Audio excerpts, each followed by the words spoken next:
Hello legends, this is your long overdue dev update from the land of Tolkheim.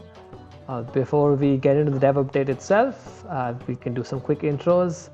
Hi, my name is Govind or Gofu on Discord. I am the design director at Kung Fu Factory. Hi, I'm Chemo or Undead Pixels on Discord. I'm the lead designer on Legends Reborn.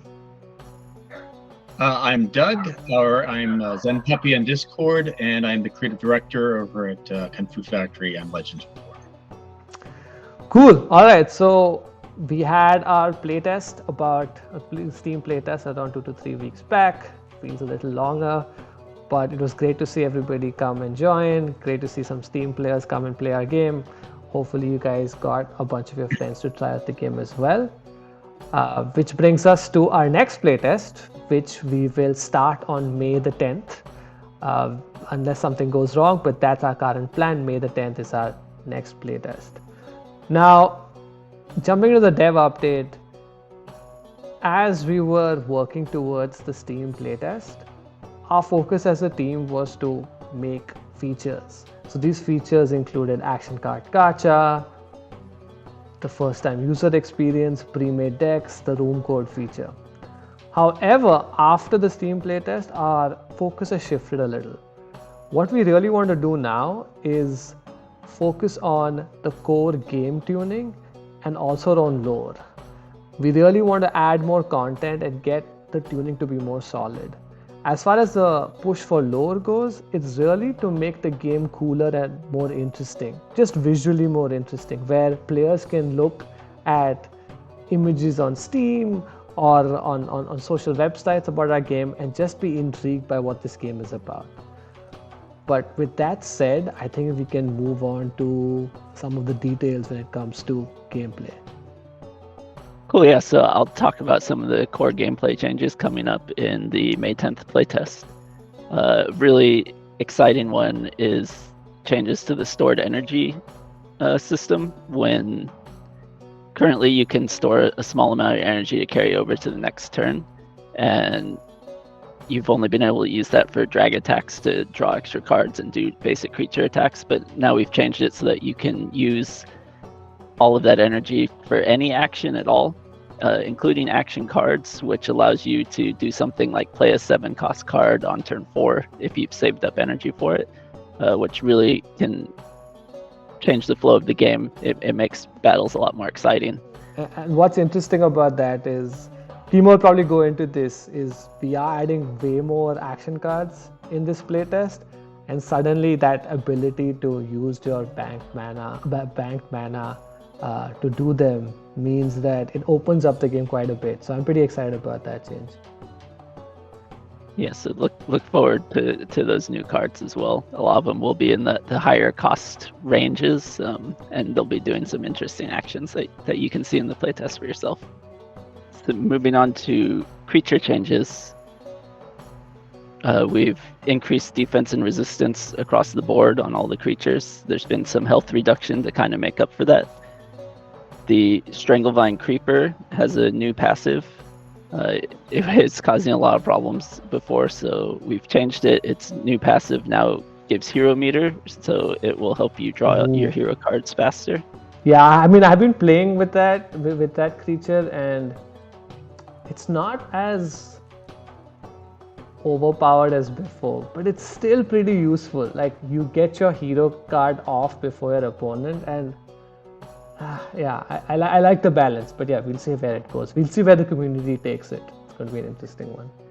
They always do interesting, unexpected things with it. Yeah. Another big creature change is the Scuttleshell Domina. I like to call her Crab Lady. She's moved away from the kind of defense gimmick where she used to have 100 defense and would only take 1 damage. She's gotten more normal creature stats now with 46 hit points. Still high defense and resistance comparatively to the other creatures. So she's still a tank, and she has a new passive where she spawns with taunt active. Her old passive was pretty questionable. She wasn't getting a lot of playtime, so we'll see. I think there's some interesting combinations people can make with this, like turn 1 taunt. that she brings to the table. I'm gonna have to add her to my team, Chemo. Yeah. That sounds brutal. I like She tank. might be like the new super tank for sure. So yeah, we'll see how players interact with her. It'll be interesting. Yeah, there's also been a reduction in the plague status that's dealt by the Skitterhide Matriarch and the Shambling Dead. Plague was overpowering a lot of builds, so we've just made it a little bit harder to apply the Plague, but it still seems pretty viable. It's still fun though. I love the plague decks. Plague decks, some of my favorites right now. I mean, they're pretty brutal, so they probably needed a little bit of downplay. So Yeah. we'll see. We'll see what players do. They always find a way.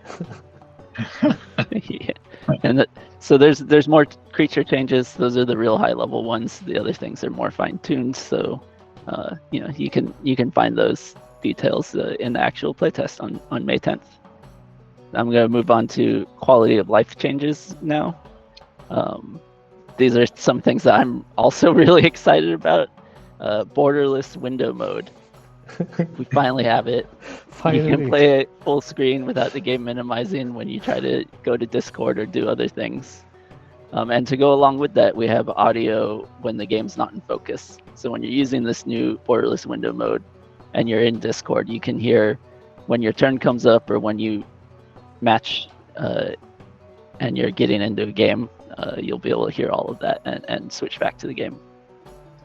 No new audio yet, though, Chemo, right? No new audio yet. No, it's coming, though. It's coming. Yeah, one day. Soon. A couple other quick things. There's a forfeit confirmation now, so you don't accidentally forfeit. It'll pop up and ask you. There's an auto revive icon now if there's a creature that's going to be reviving soon and they're dead. There's an actual icon now next to the opponent portrait, so you don't have to remember that a creature's going to pop up out of nowhere. Thank goodness.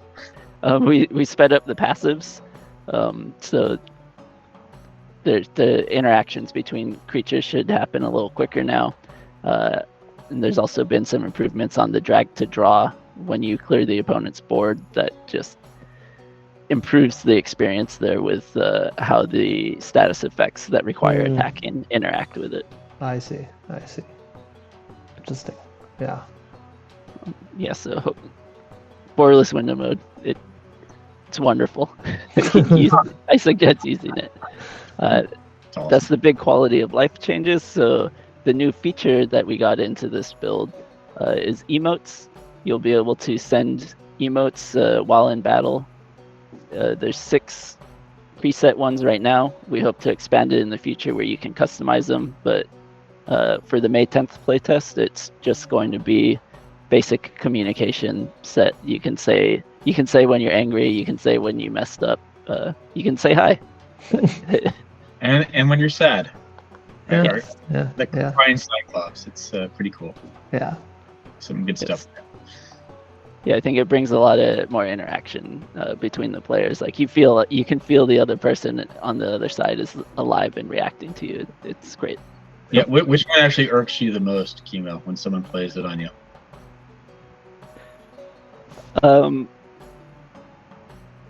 Probably the skeleton, the head slap. Yeah, it's a thumbs up for me. So don't give me a thumbs up. Thumbs up, yeah. It's a very cocky thumbs up, yeah, that's for sure.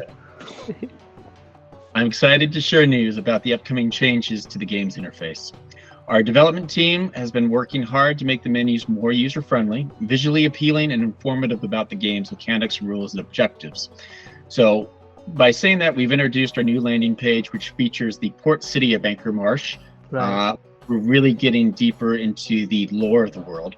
So the scene outside the Crooked Keg Tavern showcases a ship docking, and it's sort of bobbing up and down. In the distance, you can see the Colosseum, where the Tournament of Chance is happening, which is the card game that all of our heroes play in Legends Reborn. So in case we don't realize that yet, we have named the internal game Chance. So this screen is really important because it reflects the world that we're building, and we're trying to have more of a rockstar feeling that we're providing in the game. So these characters are are sort of celebrities or rock stars in this world. They're going to, the idea is to make them feel more like wrestlers with their own stage names and personalities. So we also want to incorporate this feeling and style within the rest of the UI interface throughout the game. So that is something that is coming as well. The team is dedicated to creating this immersive experience for our players, and we believe that these changes will further enhance that experience. So our aim really is to make our players feel like they're part of a larger, more dynamic world, and we believe that these changes are going to help us achieve that goal. Yeah, it definitely getting players excited about our world so that they want to try out our game is a big focus right now. I feel we believe that our game is pretty fun. Now the next step is, can we entice you to come try it out? So I think that's what Doug's big push is. Well, that's a wrap for our dev update. I know there have been a lot of questions around the May Mayhem event. We will be posting details on that on May 11th. Until then, please like and subscribe and follow all our content across the social channels we're about to create. We will see you at the tables on May 10th. See you at the table. See you at the tables.